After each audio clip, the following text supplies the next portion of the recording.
जय मां काली। तो आज के इस वीडियो के माध्यम से मैं एक प्रश्न का उत्तर देने के लिए जा रही हूँ और वो प्रश्न ये था कि मैंने एक वीडियो में बताया था कि जो मां मसानी है ये बहुत ही ज़्यादा शक्तिशाली है और जो नकारात्मक शक्तियाँ होती है, भूत प्रेत जिन मशान, ये सभी मां मसानी के नियंत्रण में रहते हैं।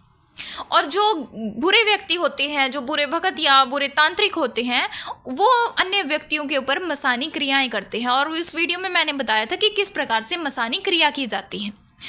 उस वीडियो में एक प्रश्न आया था, एक बहन ने प्रश्न किया है कि जब माँ मसानी मसानियों की रानी है और माँ मसानी के अधीन ही सारी शक्तियाँ हैं, नकारात्मक सारी शक्तियाँ माँ के आदेश पर चलती हैं, तो ऐसे में जब किसी व्यक्ति के ऊपर मसानी क्रिया की जाती है तो माँ मसानी उस नकारात्मक शक्ति को क्यों नहीं रोकती या उस व्यक्ति को क्यों नहीं बचाती? ऐसा क्यों होता है? तो अगर आपके मन में भी इसी प्रकार का प्रश्न है तो इस वीडियो को पूरा ज़रूर देखिए और बिना स्किप किए। और इसके साथ ही अगर आप हमारे चैनल पर नए हैं और हमारी वीडियो को पहली बार देख रहे हैं तो हमारे चैनल को सब्सक्राइब करना ना भूलें और इसके साथ ही नोटिफिकेशन बेल को प्रेस करके ऑल पर भी ज़रूर क्लिक करें। और इसके साथ ही अगर आपको जानकारी पसंद आए तो वीडियो को लाइक भी ज़रूर कर दीजिए। तो चलिए वीडियो को शुरू करते हैं। तो जैसे कि आप सबको पता है कि माँ मसानी मसानियों की रानी है, यानी कि जितनी भी मसानियाँ हैं उन्हीं मसानियों की एक शक्ति होती है जिनको माँ मसानी कहा जाता है। इन्हीं को माँ मदानन भी कहा जाता है, यानी कि माँ मदानन को ही माँ मसानियों की रानी कहा जाता है और माँ मसानी भी कहा जाता है। और इसके साथ ही माँ मसानी को कई अन्य नामों से भी जाना जाता है।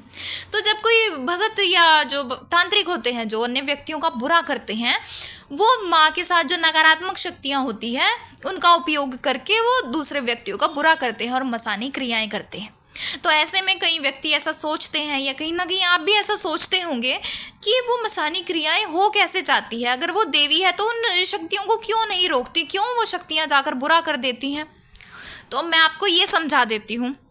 मान लीजिए कोई भगत है या कोई तांत्रिक है और वो जिन शक्तियों को चला रहा है कहीं ना कहीं वो माँ मसानी की भी पूजा ज़रूर करता है, तभी वो व्यक्ति माँ मसानी के साथ जो नकारात्मक शक्तियाँ हैं उनको चला रहा है। यानी कि मसानी क्रिया या मसानी तंत्र वही भगत, साधक या तांत्रिक कर सकता है जो माँ मसानी की पूजा करता हो। और वही जो भगत या साधक या तांत्रिक होता है वो माँ मसानी के साथ जो नकारात्मक शक्तियाँ होती हैं उनको भोग आदि देते हैं, यानी कि उनको तामसिक भोग देते हैं। उनको अंडा, मांस, कलेजी, बकरा, मुर्गा, सूअर, इस प्रकार के तामसिक भोग देकर वो माँ मसानी के साथ जो नकारात्मक शक्तियाँ होती हैं उनसे कार्य लेते हैं। लेकिन वो नकारात्मक शक्तियाँ उस व्यक्ति का कहना तभी मानती है जब उस भगत, साधक या तांत्रिक ने उस नकारात्मक शक्ति से वचन लिए हों। यानी कि अगर कोई तांत्रिक किसी नकारात्मक शक्ति से वचन ले लेता है और उससे एक भोग तय कर लेता है तो वो नकारात्मक शक्ति उस भोग को लेकर अन्य व्यक्तियों का बुरा करती है। यानी कि जैसे जैसे वो व्यक्ति उसको कहता है वो नकारात्मक शक्ति उसी प्रकार के कार्य करती है। यानी अगर वो तांत्रिक या भगत चाहे तो उस नकारात्मक शक्ति से अच्छे कार्य भी करवा सकता है, लेकिन अगर उसको अच्छे कार्य करवाने ही होते तो वो माँ मसानी के साथ जो अन्य अच्छी शक्तियाँ चलती हैं, जो सात्विक शक्तियाँ होती हैं, यानी कि जो देवीय शक्तियाँ होती हैं, उनको भी वो भोग प्रसाद देकर उनको भी सिद्ध कर सकता था। लेकिन जो व्यक्ति माँ मसानी के साथ जो नकारात्मक शक्तियाँ होती हैं उनको तभी सिद्ध करते हैं, उनको तभी भोग देते हैं जब उन्होंने गलत कार्य करने होते हैं, क्योंकि देवीय शक्तियाँ, सात्विक शक्तियाँ कभी भी किसी व्यक्ति का अहित नहीं करती। ये नकारात्मक शक्तियां ही गलत कार्य करती हैं। तो ऐसे में वो व्यक्ति माँ मसानी की भी पूजा करता है और माँ मसानी के साथ जो अन्य शक्तियां होती हैं उनको भी तामसिक भोग देते हैं। और जब कोई नकारात्मक शक्ति तामसिक भोग लेकर, बलि लेकर जाती है तो वो शक्ति अपना कार्य ज़रूर करती है। यानी कि अगर वो भोग लेकर जा रही है, वो बलि लेकर जा रही है, तो उसको जिस कार्य का आदेश दिया गया है वो उस कार्यों को ज़रूर करेगी। और मान लीजिए अगर किसी तांत्रिक ने किसी व्यक्ति के ऊपर मसानी क्रिया की है, मसानी तंत्र किया है, माँ मसानी के साथ जो शक्तियाँ होती है उस शक्ति को भेजा है, चाहे उसको बलि देकर भेजा है, चाहे उसको अंडा देकर भेजा है, चाहे उसको कलेजी देकर भेजा है, चाहे उसको दारू का भोग देकर भेजा है, तो वो नकारात्मक शक्ति ज़रूर जाएगी। और जिस व्यक्ति के ऊपर भेजा है, और अगर वो व्यक्ति माँ मसानी की पूजा करता है, माँ मसानी का भगत है, यानी कि जो व्यक्ति जो तंत्र कर रहा है वो तो माँ मसानी की पूजा कर ही रहा है, उसने तो बलि देकर माँ मसानी के साथ की शक्तियों को भेजा ही है।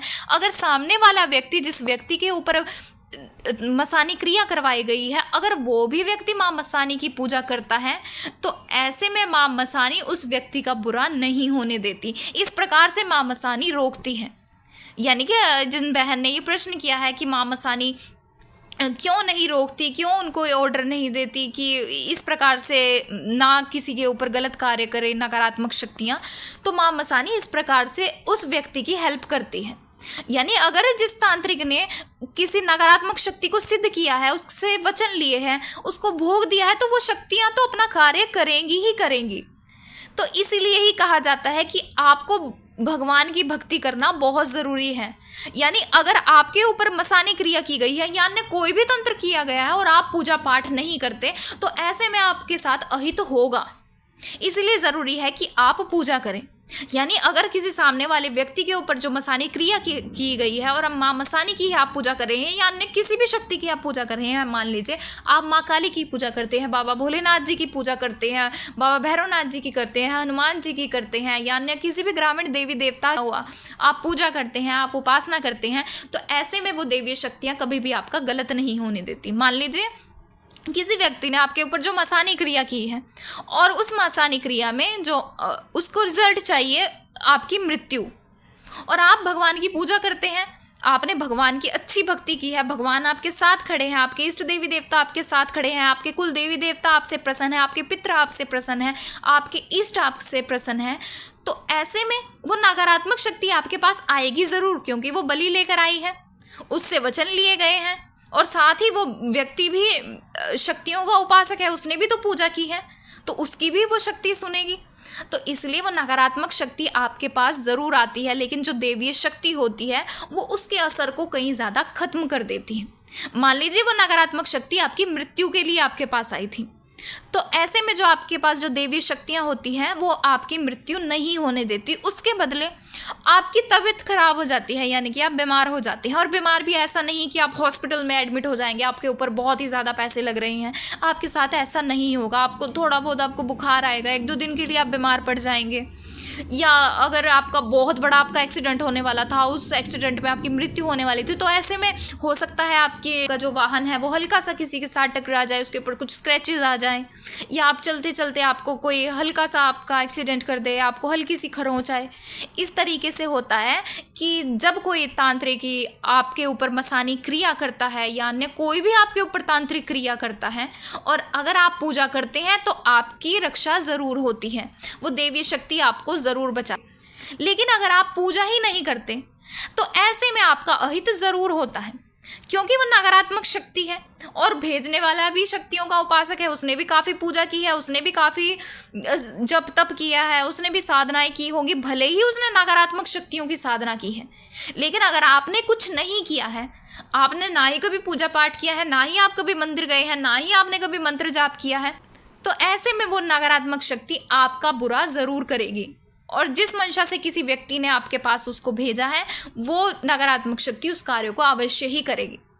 तो इसीलिए आपके लिए ज़रूरी है कि आप भगवान की भक्ति करें, भगवान की पूजा करें, भगवान को पूरे भाव के साथ मनाएं कि भगवान हर पल हर क्षण आपके साथ आपकी रक्षा में खड़े रहें।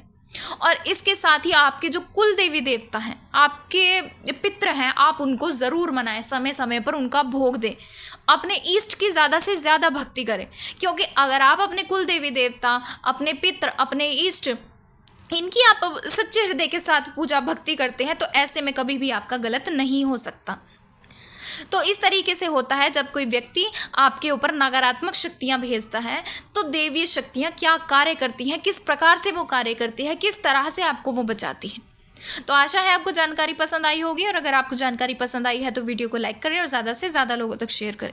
तो चलिए मिलते हैं अगले वीडियो में कुछ नई जानकारी के साथ। जय माता दी।